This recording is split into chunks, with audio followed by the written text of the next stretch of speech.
perspective, right, I have a single vanishing point on my horizon line. I have my sky, and then I have my land or sea, where they're going to be. Everything in one point perspective that isn't completely horizontal or vertical goes to this vanishing point. Vanishing point, yeah. Right?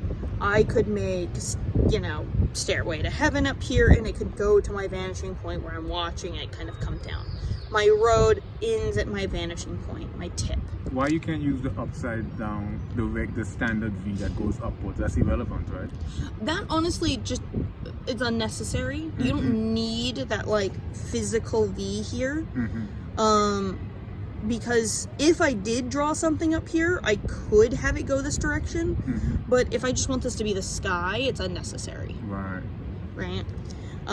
If I were to like draw a building that was in one point perspective, mm-hmm. I'd come up here for the edge of my building. Right. And I can add in the edge of my building So here. the vanishing point is the point at the horizon where the two receding line diminishes. Mm-hmm. So it's like a geometric reference point before, it's like the geometric foundation for drawing. Yeah.